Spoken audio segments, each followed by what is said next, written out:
You're on the Finance Committee, and my understanding is that it's new and you're very excited about that. And for people that are not familiar with the terrain of Senate committees, why did you want to be on that committee? Wealth tax, Social Security, the money that we need in order to have child care, Medicare. It's all right there in the Finance Committee. We talk a lot in this country. We talk a lot on your program about inequality in our nation.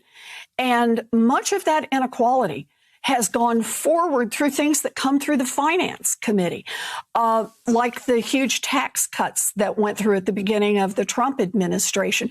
But also much of how we combat inequality goes through that committee as well. Medicare, the Affordable Care Act, as I said, Social Security. So I just think it's an important crossroads of how we build a future.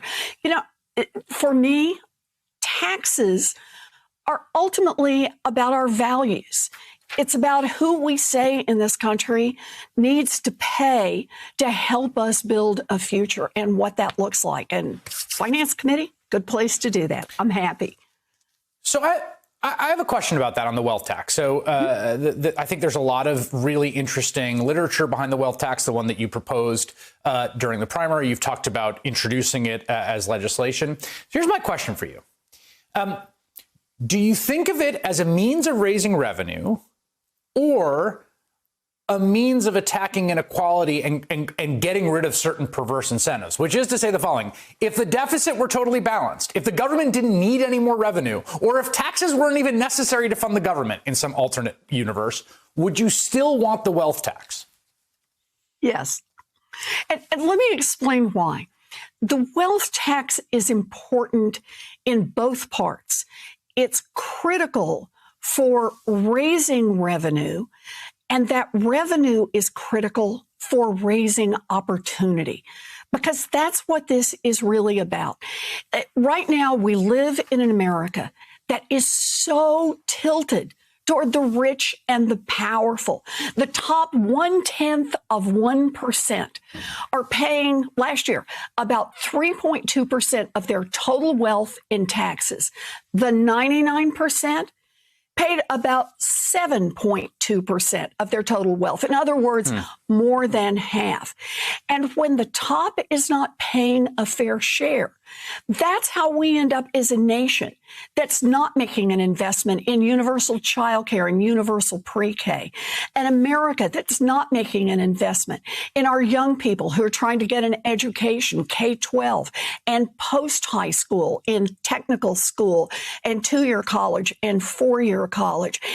It's about making sure that we're a country that doesn't just work for a tiny little thin slice at the top, but a country that genuinely is investing in opportunity so that all of our kids have a chance to build a strong future. That's what it's about. One of the other big issues during the primary was student loan debt, and both sort of prospectively and retroactively, right? So creating conditions under which people can go to college and not pay through the nose and not be in sort of debt servitude, but also canceling debt that is weighing people down. I know you've been advocating for that and think that there is the legal mechanism, and Senator Majority Leader Chuck Schumer as well, to cancel a large amount of student debt through executive action. The arguments against it are legal and political, so I'll give them to you both, and you can respond. One, that this would be an overstep of executive power, and the second, that this create a kind of class-based backlash, right? They would enshrine the Democratic Party as people that care most about folks with college degrees at the expense of everyone else. What are your responses to those two arguments? Well, let's do the legal argument first. Keep in mind that the Obama administration canceled student loan debt, the Trump administration canceled student loan debt, and nobody said they don't have the power to do that. All Leader Schumer and I are asking for is now let's have the Biden administration step up, and we think they should cancel more, but he clearly has the legal authority to do this. Now, you want to talk about who's going to get helped? Keep in mind, 40% of the people who are dealing right now with student loan debt do not have a college diploma. These are people who did what we wanted them to do. They tried. But for one reason or another, they couldn't make it. Maybe because they were working 3 jobs, maybe because another baby was born. But for whatever reason, they didn't make it all the way through to their diploma. And that means these are people right now who are earning what a high school grad can earn, but who are struggling with student loan debt.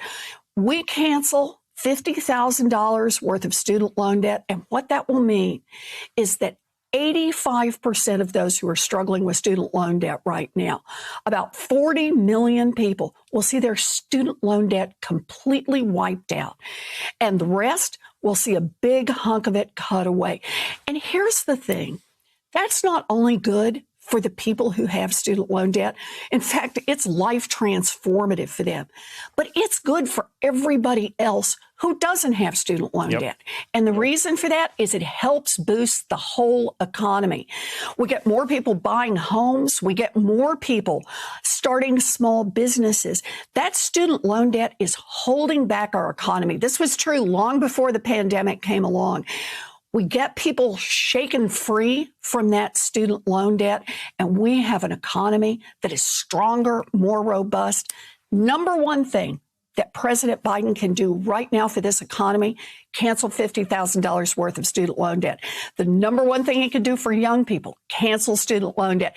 The number one thing he can do to help close the black-white wealth gap is cancel $50,000 worth of student loan debt. It would be transformative for families and transformative for this nation.